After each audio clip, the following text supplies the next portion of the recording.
Patrimonio en situación de riesgo. Sexto Encuentro Binacional de Museos Patagónicos Sur-Sur, Chile-Argentina 2016.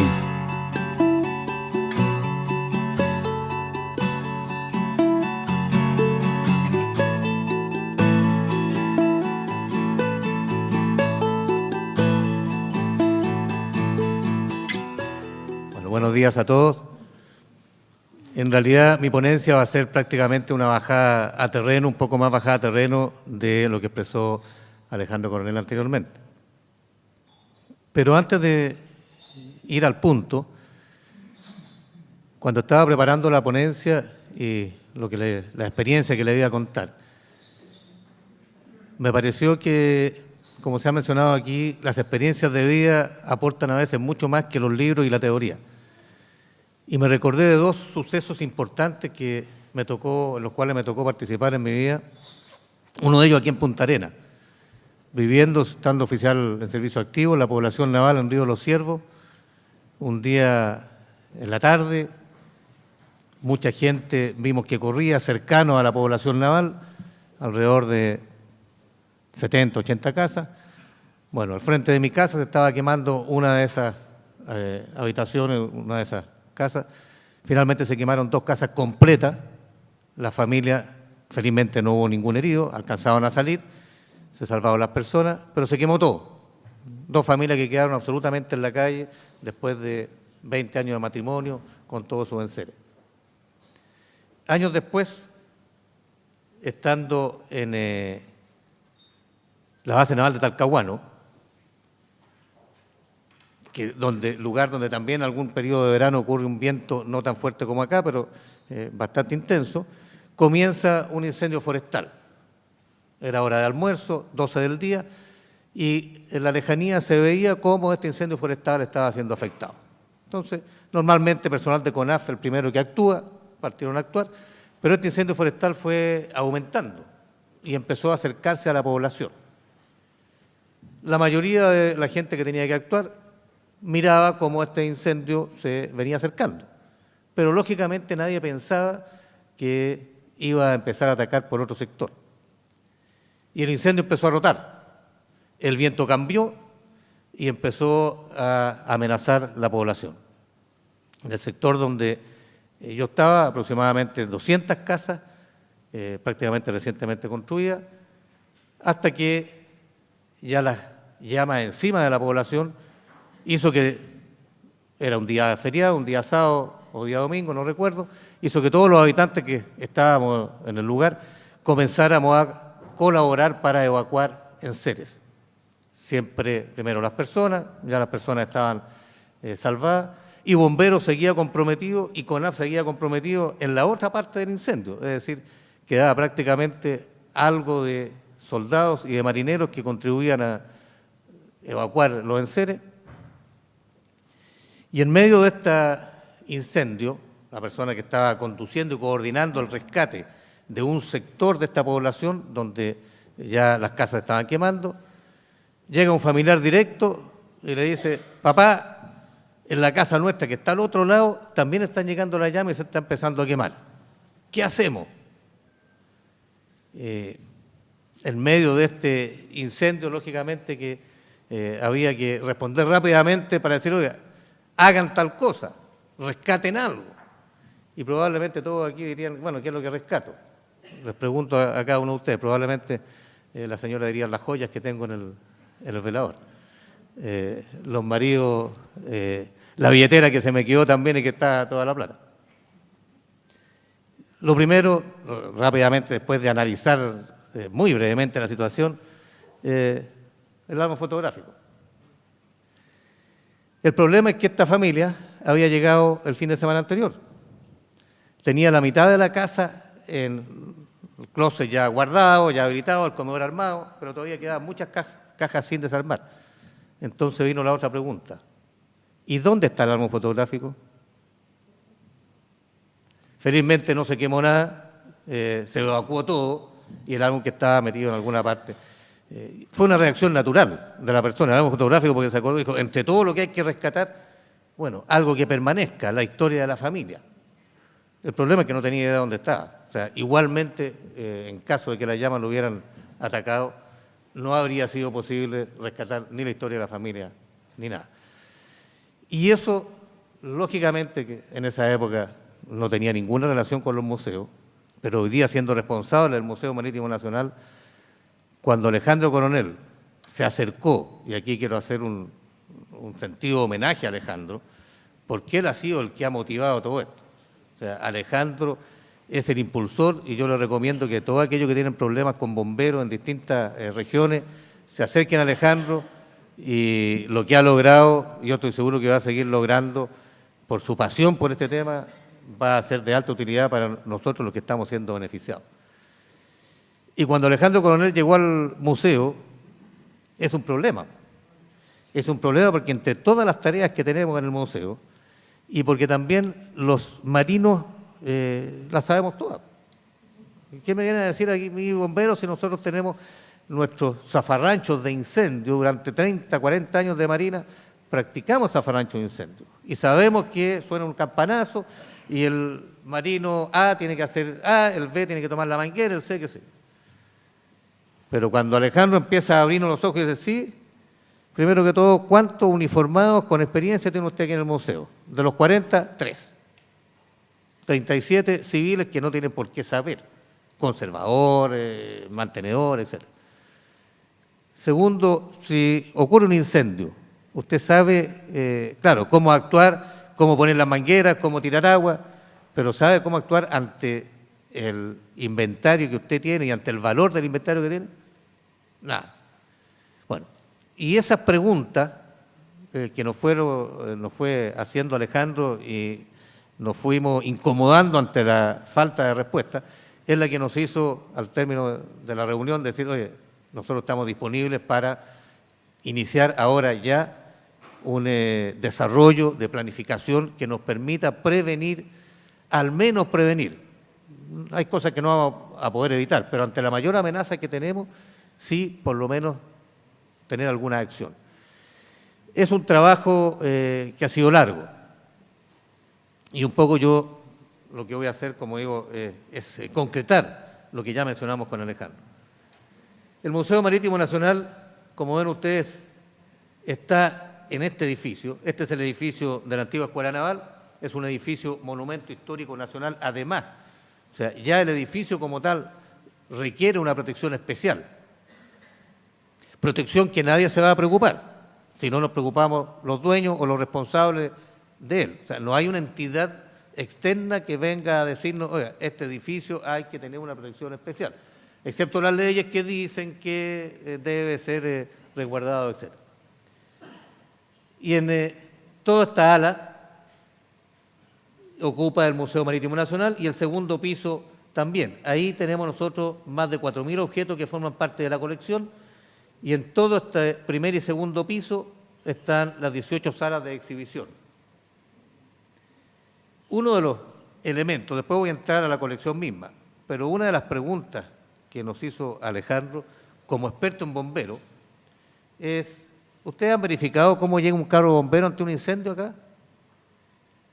Y esta calle hacia arriba, que es la aproximación de los carros de bomberos, tenía vehículos estacionados, hoy día se ve casi vacía, pero es común que haya vehículos estacionados a todo alrededor. Es decir, si un carro de bomberos ante un incendio pretendía llegar, aquí está el paseo 21 de mayo, paseo turístico donde permanentemente hay buses, minibuses, vehículos civiles, etc. Es decir, la posibilidad de que un carro de bomberos durante el día pretenda llegar al edificio, ninguna. Bueno, pero siempre ha sido así. La verdad que cuando parte uno empieza a preguntar, ¿y si ha hecho algo? No, nada. ¿Y la municipalidad? Nada. Gracias, Alejandro. Con el informe de Infobox, que dijo, nosotros como responsables patrimoniales, etcétera, certificamos que aquí ningún carro de bombero entra. Oficiamos la municipalidad y felizmente en este momento ya la municipalidad acogió el reclamo.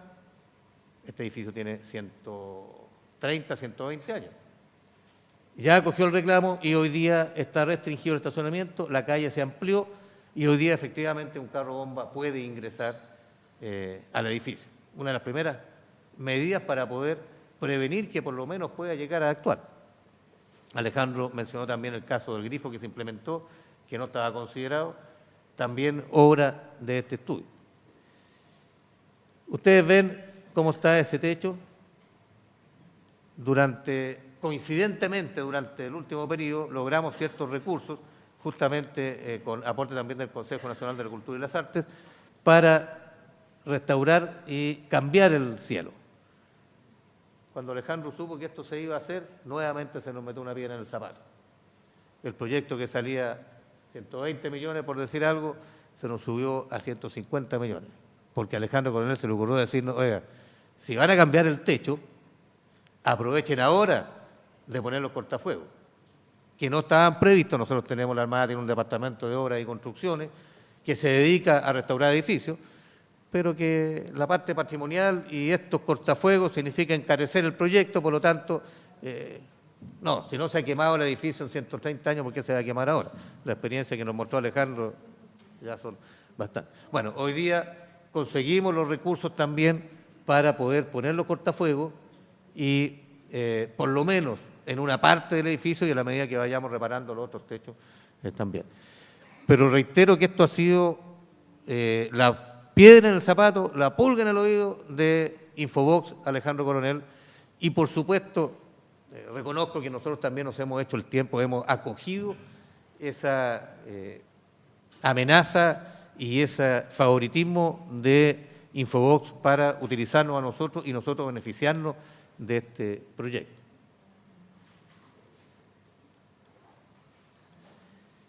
Con toda la introducción que ya hizo Alejandro anteriormente, nos motivó entonces a desarrollar a nosotros el programa que él traía y que ha difundido, que trae desde España.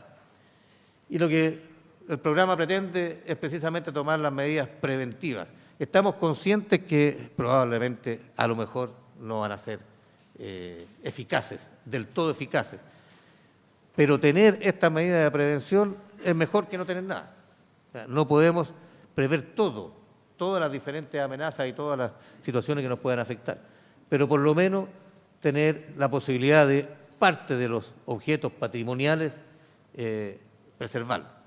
Y objetos patrimoniales, ustedes son todos expertos en el tema, pero tenemos porcelana de Lord Cochrane, tiene importancia, era un objeto personal del almirante Cochrane, el primer almirante de la República. Este objeto, yo diría, es lo más valioso que tiene el museo, no sé si alguien logra reconocerlo.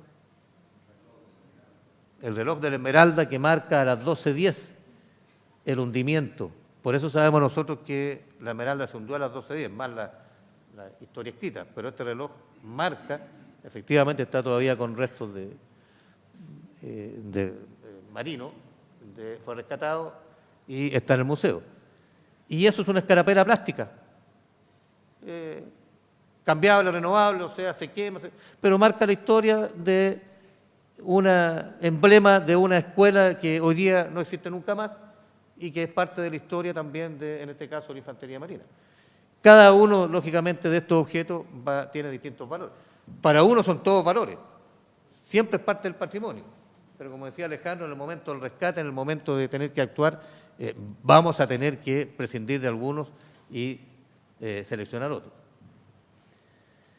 Los desafíos a enfrentar cuando se nos presentó Alejandro, además, insisto, de todas las actividades que uno tiene normalmente como museo, con la exposición que viene, en el caso nuestro, con la autoridad que viene para hacer un evento o una revista institucional. Además, entonces, había que dedicar tiempo a definir qué es lo que se rescataría en caso de un siniestro. O sea, tenemos que seleccionar más de 5.000 objetos, en exhibición más de 500 objetos. Bueno, imposible. Si uno habla con el curador, nos demoramos yo creo que una semana en que fuera eliminando objetos, porque el curador quiere salvar todo. El curador no tiene la conciencia de que no va a ser capaz de salvar todo. No sé si en España les pasa lo mismo, pero no, es que esto, no, vamos a tener que priorizar. Luego, ya seleccionado, después de este trabajo de selección, ¿cómo vamos a identificar aquellos objetos que fueron seleccionados en primera, segunda, tercera prioridad? Luego tenemos que definir cómo se va a hacer el rescate, por qué vías, con qué elementos. ¿Quién va a hacer la evacuación de los objetos? Van a actuar primero los vigilantes, que no tienen ningún conocimiento o no tenían a esa altura ningún conocimiento de medidas de seguridad o de conservación. Va a ser la conservadora que tiene el museo, Doris Valdeavellano, que entre paréntesis, esta exposición, esta es obra de ella, de nuestra conservadora, que ha sido la coordinadora directa con Alejandro Coronel. Desgraciadamente, por motivos personales, no pudo estar acá y me asignó la tarea. ¿Dónde se llevarían las piezas patrimoniales? Porque una vez ya las rescatamos. ¿Y ahora para dónde vamos con esto? Eso me recuerda a otro incendio también en Talcahuano, donde se quemaba un edificio de la Infantería de Marina, o amenazaba de quemarse, donde estaban guardados más de 4.000 fusiles. Entonces, Bomberos lo primero que dijo, oiga, con la probabilidad de quemarse este edificio, hay que evacuar. Y la pregunta era, y teníamos todos los soldados comprometidos en el incendio, apagando incendio, cooperando a bomberos. ¿Cómo evacuó 4.000 fusiles y dónde dejó 4.000 fusiles para que la población del lado, que era un poquito malandra, no se apropiara de algunos de ellos? ¿Quién recibiría entonces, dentro de lo que hablaba Alejandro, esta cadena de custodia? Y finalmente, una vez que se rescataba el bien, ¿qué hacemos con él? Entonces, estos son los desafíos, las preguntas, y en esto llevamos 2 años y medio más o menos. No es menor. Es cierto que es un museo que tiene una colección importante, etcétera, pero como digo, la interferencia, estoy seguro que Alejandro habría querido que fuéramos más rápido, pero la cantidad de actividades que uno tiene hace difícil poder avanzar. Respecto al qué, entonces, contestando un poco las preguntas, ¿qué vamos a priorizar? Y eso, lógicamente, que va a depender. ¿Qué tipo de objeto es? Vamos a ver posteriormente las dos causales, pero teníamos que seleccionar y siempre el depende. Es una muy buena respuesta. Depende de algo. Para la marcación, las normas que tiene Infobox y que son las que nosotros inmediatamente aplicamos, es decir, nosotros nos dejamos llevar de la mano por Infobox. Es cierto que en un trabajo muy conversado, muy mancomunado, pero finalmente entonces se determinó la marcación en los rótulos de cada uno de los objetos que están en la exhibición para lograr su evacuación. Respecto del cómo, ahí tenemos que analizar cuáles son los medios disponibles que tenemos, tanto en horario con visita a público, en horario donde tengo los 40 personas de la dotación del museo, como en aquellos momentos donde el museo está cerrado y no hay nadie. En el caso nuestro hay una guardia aledaña que no es dotación del museo, que no conoce lo que es la colección y no tiene idea de este plan y tenemos que prepararlo entonces para que ellos también conozcan, pero que no son parte de la dotación del museo. Entonces tenemos que ver qué medios son los que nosotros empleamos y ante las diferentes circunstancias del día, cuáles son los medios de los que no contamos y vamos a tener que emplear. Cuando hablamos de quién va a hacer la evacuación, también vamos a tener personal interno que va a hacer una parte y que no es capaz de hacer el todo, pero va a llegar personal externo. En este caso, siempre la unidad, en el caso de la unidad nuestra, puede ocurrir también en un museo civil, el vecino va a querer ayudar. En el caso nuestro van a llegar unidades de apoyo que no son parte del museo, que van a llegar formaditos los 40 y hay que darles tareas. Bueno, ¿qué tarea le vamos a dar a ellos? Porque a ellos no los podemos meter a la colección. Entonces van a tener que tener a lo mejor otro tipo de tarea y quién se va a hacer cargo de ellos. Eso había que determinarlo, estudiarlo. Y como digo, también yo creo que en el caso de museos pequeños, pero que están siempre en un ámbito civil circundante, van a llegar vecinos, va a llegar gente voluntaria, van a llegar los amigos del museo a cooperar. Esos debieran tener ya, de acuerdo a este plan, una asignación de tareas previas. ¿Dónde? Tenemos que determinar cuáles son las áreas seguras disponibles que no van a ser entonces amenazadas por el incendio. En el caso nuestro, tenemos una cancha de fútbol que está aledaña, que nos permite entonces inmediatamente determinar todo el material se evacúa, personas y material, colección, se evacúa absolutamente abierto, de tal manera de que pueda ser también fácilmente controlable y vigilable, siempre y cuando dispongamos también de las personas que van a poder custodiarlo. Bueno, respecto a la custodia, una vez evacuado el material, nosotros terminamos personal propio. O sea, ahí tiene que haber alguien del museo que se haga responsable de qué es lo que está llegando para posteriormente entonces después dar cuenta de ello. Nos ha ocurrido en situaciones, y esto es anecdótico también, a veces en incendio se quema mucho más de lo que había.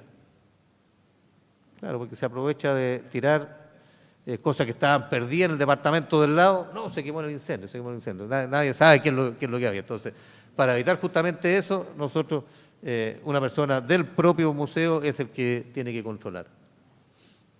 Bueno, y posteriormente, una vez lograda la evacuación, logrado el control, tenemos que hacer qué es lo que viene, qué vamos a hacer con ello. Lógicamente que aquí determinamos, no puede volver a su sitio sin tener una evaluación del daño que pueda haber ocurrido. Ojalá, si lo hemos hecho bien, en el transcurso de la evacuación no ha sufrido daño, pero antes de volver a su sitio debe ser evaluado entonces por el personal especialista. Y así iniciamos entonces nuestra tarea, ya una vez determinados esos parámetros, que como digo, eso ya lleva tiempo de ponerse de acuerdo, tuvimos que analizar entonces cada uno de los 18 salas que tenemos nosotros, en el primer y segundo piso, más o menos 9 salas en cada una, sin considerar, como digo, la colección, porque la colección, el depósito, porque lo que hay en depósito prácticamente ninguna posibilidad. O sea, lo que está en las salas, que normalmente es lo más relevante en cada museo, excepto algunas piezas importantes que estén guardadas en colección y que no estén en exhibición. De esos 500 piezas, priorizamos 109. O sea, nosotros ya definimos que prácticamente 400 piezas se van a perder. Ante un incendio no le vamos a dar relevancia. Lo que no significa que no sean importantes. Significa que algunas de ellas por su materialidad, van a preservarse aún cuando sea un incendio, u otras pueden ser recuperadas o definitivamente tienen menos valor. Y uno de los elementos importantes en un museo como el nuestro, que tiene 40 personas, fue integrar para desarrollar este trabajo a todo el personal. Si bien hay una persona que es la que coordina, que en este caso es el Departamento de Conservación, pudo haber sido el Departamento de Mantención, puede ser cualquiera, pero la dirección determinó de que fuera la conservadora quien liderara esto, porque de esa manera asegurábamos que íbamos a tener también una segunda, internamente, una piedra en el zapato, que con los requerimientos de Alejandro iba a estar permanentemente también preocupada de que este plan efectivamente se llevara a cabo. Pero todos teníamos la parte de jefatura militar, que tiene que actuar en caso de que no haya dotación en horas fuera de las actividades normales. El departamento museográfico tiene mucho que decir, ahí está el curador. Tiene que aportar en cuáles son las obras que para él son más relevantes. Y aquí viene la pelea entre el conservador, el curador y el departamento museográfico. Para el museólogo dice, estas pistolas de Lord Cochrane son vitales, no se pueden perder. Pero el conservador dice, mire, si hay un incendio, las pistolas van a preservarse solas, no es necesario. En cambio, es mejor resguardar lo otro. Bueno, y todo eso es un tema de discusión no menor. Archivo y Biblioteca Histórica. Nuestro museo, además, contiene dentro del edificio, en el sector, en un edificio aledaño, pegado, contiguo, de estructura más A1, diría. Esta es madera, la otra estructura sólida, pero ahí está el archivo histórico de la Armada. No solamente el archivo de la colección o del museo, sino que más relevante el archivo histórico de la Armada. Ustedes comprenderán que siendo un edificio de madera, si aquí parte un incendio, no sabemos por dónde va a continuar. Por lo tanto, el archivo histórico de la Armada también puede recibir mucho daño. Así es que es mucho lo que tenía que decir nuestra conservadora de ese archivo. Bueno, ya dije conservación. Este elemento que uno dice, ¿qué tiene que hacer aquí? Es el más relevante de todo. Porque aunque la asesoría y todo el trabajo que hemos hecho prácticamente no cuesta nada, pero la implementación de los elementos de protección sí tiene un valor. Como le mencionaba, el caso de la reparación del techo, de 120 millones subió a 150. Bueno, hay que conseguir recursos. Y ahí, en el caso de edificios patrimoniales, hay programas nacionales, el Consejo Nacional de la Cultura y las Artes, uno puede postular a proyectos. Y de otra manera, hoy día, yo estoy consciente, yo creo que todos nosotros, por lo menos en Chile, es que el patrimonio ha ido adquiriendo importancia. O sea, efectivamente, hoy día uno puede ir a hablar con una autoridad y decir, oiga, esta es una amenaza a un patrimonio nacional, y lo sensibiliza. Hace unos años atrás no era tema. Por supuesto que mantención y servicios son relevantes porque son los que van a estar permanentemente o más cercanos a la amenaza. Ellos están en el patio, los vigilantes están dando vueltas, son los que tienen que dar la primera alarma. Entonces, todos los departamentos tenían algo que decir, y eso es importante, involucrar a todo el personal. Y desde el exterior, por supuesto, Infobox, que no había para qué contactarlo, porque como digo, todos los días está insistiendo, y Bomberos de la ciudad de Valparaíso. Con Bomberos nosotros siempre hemos tenido muy buenas relaciones, pero yo diría casi relaciones sociales, porque Bomberos sabía que no podía llegar al museo, a lo mejor alguna vez había levantado la mano, pero nunca lo había percibido como relevante hasta que Infobox empezó a presionar. Y junto con Bomberos entonces se fue desarrollando este trabajo.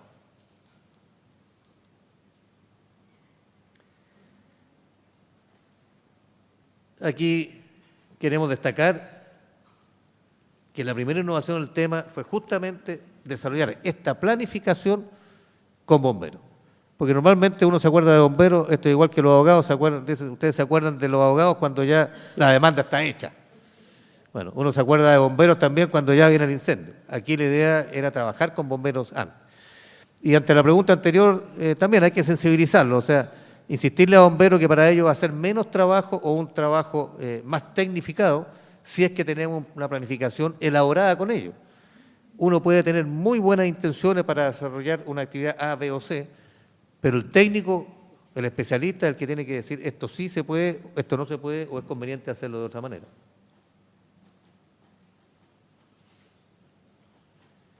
Lo mismo es que la experiencia, una vez desarrollado todo el esfuerzo de planificación, no nos sirve de nada, y aquí yo debo reconocer, nosotros estamos un debe con Alejandro porque hemos hecho un par de ejercicios, pero un par de ejercicios no son suficientes para asumir, involucrarse absolutamente en la acción que vamos a tener que hacer ante una amenaza de este tipo. No nos sirve hacerlo para una demostración, como lo hemos hecho en algún momento para un congreso, justamente de amenaza de edificios patrimoniales, si no lo hacemos permanentemente y a lo menos una vez al mes. Por lo menos este ejercicio debe hacerse una vez al mes para que cada uno pueda involucrarse en las tareas que le corresponden.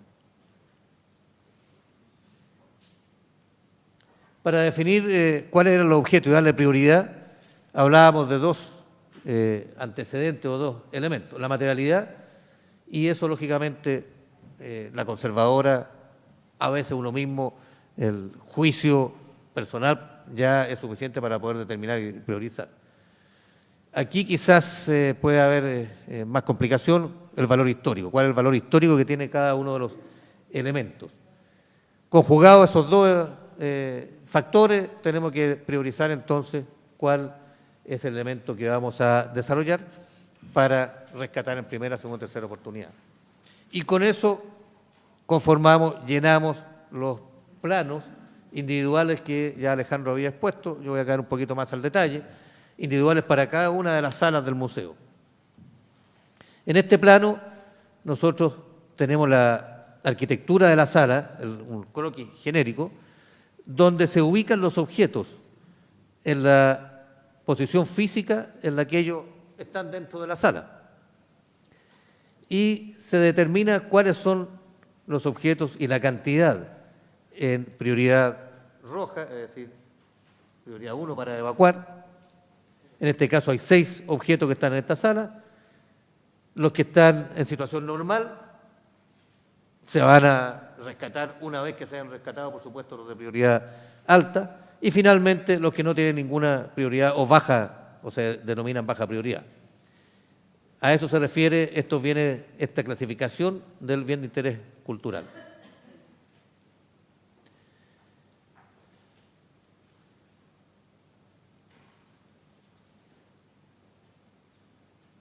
Y esto mismo, como lo vamos a ver en las otras transparencias, se replica para cada sala. También se grafica la vía de evacuación, de tal manera que el bombero que llegue pueda leer, porque es el sentido de esta planificación, no es para nosotros. Esta planificación fundamentalmente está para aquel que no conoce la sala.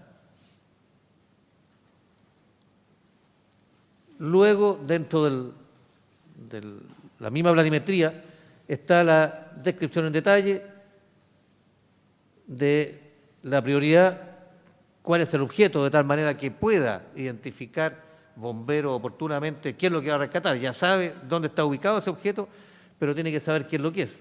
En este caso, 2 portalones de antiguos cruceros, ya se, idealmente además ha visitado antes la sala, o sea, sabe de qué estamos hablando. Pero va a poder verificar la designación de la sala, el nombre de la sala, en qué piso se encuentra, y una ficha que no está asociada al inventario.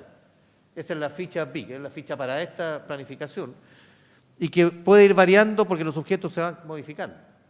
Todos sabemos que aun cuando sea una sala de exhibición permanente, siempre el museógrafo va modificando, un objeto lo mueve, lo saca, lo cambia, tiene que tener la preocupación de cambiar la ficha, y por eso que hay algunos que están en orden correlativo, hay otros que ya han sido sacados y otros han sido insertados.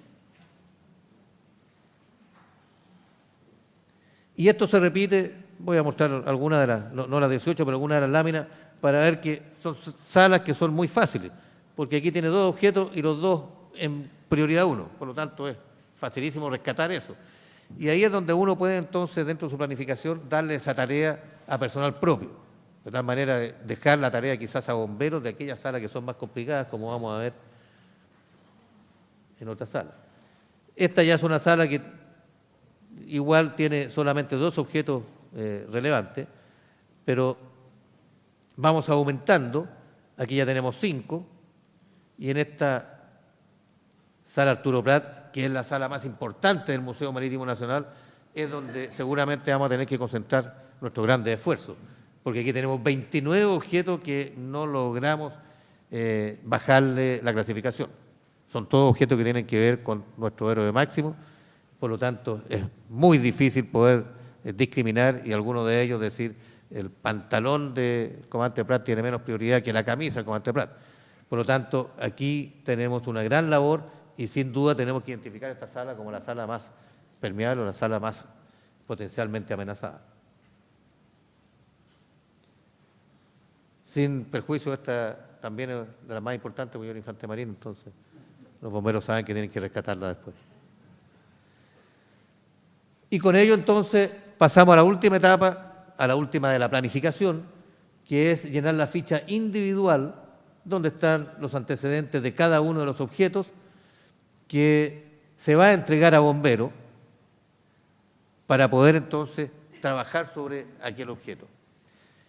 Toda esta planificación se lleva, como lo decía Alejandro, a un gabinete que está al ingreso de la repartición, de tal manera que en el momento que llega bomberos especializados, mientras hay otros bomberos que están destruyendo el edificio, porque están tirando agua a granel para salvar, lógicamente, a las vidas humanas, y en eso concordamos que es lo más importante, bomberos especializados está trabajando justamente en esto. Y para esto llega al gabinete donde está toda esta información clasificada y puede actuar entonces en base a cada una de estas fichas. Y lógicamente son las fichas que nos van a ayudar después, posteriormente, en la restitución a su lugar normal. Cada objeto entonces tiene su identificación fotográfica, su ubicación física, su denominación en la sala, el número de la sala. Estos números entonces también hubo que instalar en cada una de las salas grandes números que puedan ser fácilmente identificables. Y ya la sala que tenía una denominación de nombre, sala Prat, sala O'Higgins, pasa a ser la sala 4, 5, 6, etc.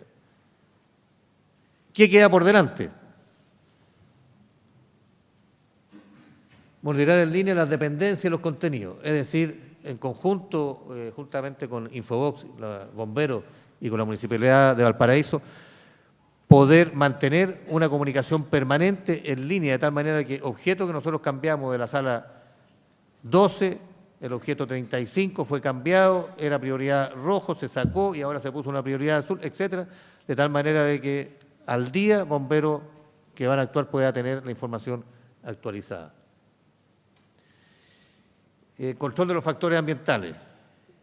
Eso tiene un costo, efectivamente siempre estamos hablando de problemas de recursos, pero tenemos que seguir trabajando con expertos nacionales, con extranjeros, seguimos con Infobox, viendo qué elementos vamos a implementar para detectar oportunamente ante cualquier variación de una condición ambiental que nos indique que algo puede llegar a ocurrir.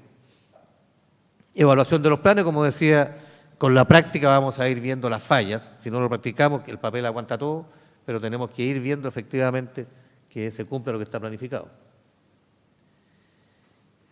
Pasar ahora esta misma actividad que ya hicimos con las fichas que ya están finalizadas, hacer exactamente lo mismo. Ya iniciamos ese trabajo con Infobox, con el archivo histórico, donde ahí estamos hablando de documentos, film, elementos fotográficos y libros fundamentalmente. Ahí está la Biblioteca Histórica también de la Armada. Tenemos que hacer un trabajo similar. Ahí, por ejemplo, está guardado el Bitácora del Huáscar, donde está el relato de lo que ocurrió la mañana del 21 de mayo de 1879. O sea, sin duda que un elemento de primera prioridad para rescatar. Y desarrollar entonces el plan de salvaguarda del archivo histórico y biblioteca. Seguir, como decía, efectuando simulacros de escritorio también en tiempo real, fundamentalmente lo más importante, y actualizar la ficha de planos para el 2017. Hay varias conclusiones, yo creo que las conclusiones las saca cada uno, yo quise dejar solamente esa conclusión general.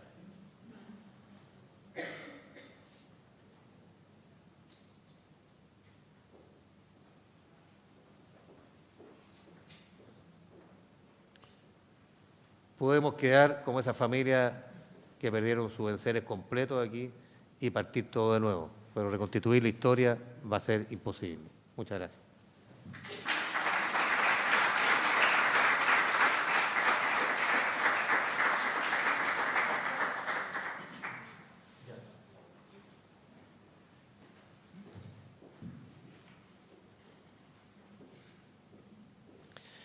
Como decía usted, sería bueno entregar al vecino del museo los datos a quien llamar en caso de siniestro va a ser, definitivamente. La experiencia me indica que el vecindario o va a llegar por naturaleza a tratar de ayudar y nos vamos a encontrar que a lo mejor el que llegó no era el vecino, sino que lo hemos visto en todas las emergencias, en todos los países llegan patos malos que aprovechan las circunstancias.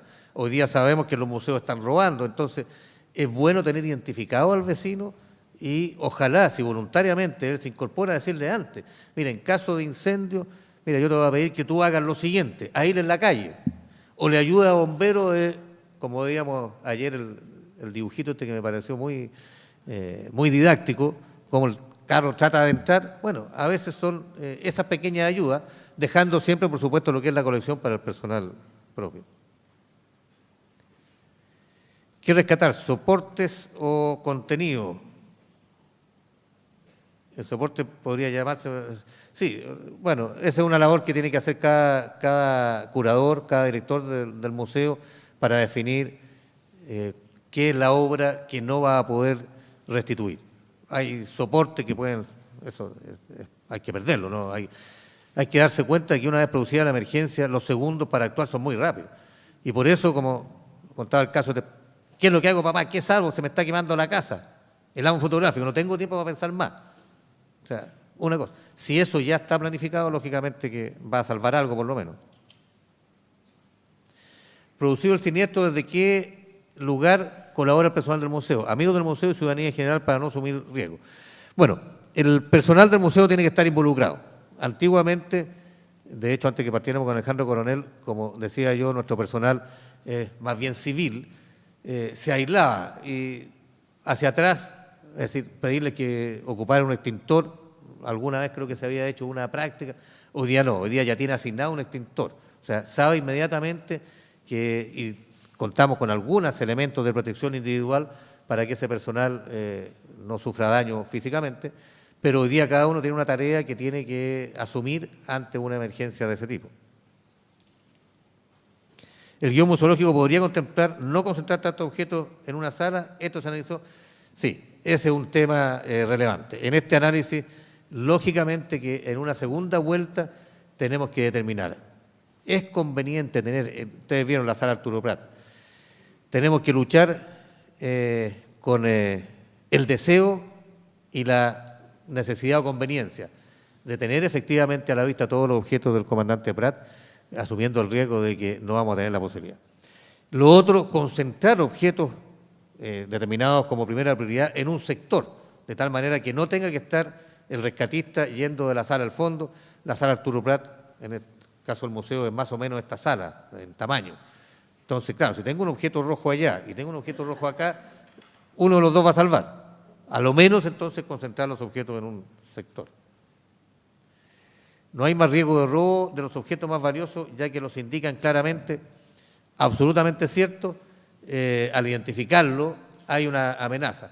Pero ahí no tenemos que poner el carretón delante del buey. Lo que tengo que hacer es proteger los objetos para evitar el robo. O sea, esos objetos son los que tienen que tener alarma número 1. Esas vitrinas son las que tienen que tener un sistema de detección para que me avise. Pero es preferible no asumir ese riesgo, sino que minimizar ese riesgo con medidas de seguridad, pero tenerlo identificado para poder actuar en su momento. Muchas gracias.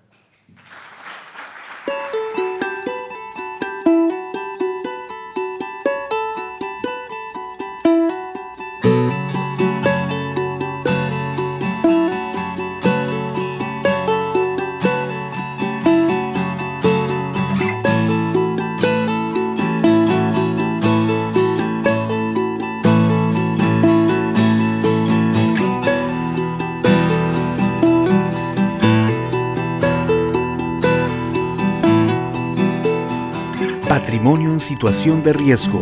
Sexto Encuentro Binacional de Museos Patagónicos Sur-Sur, Chile-Argentina 2016.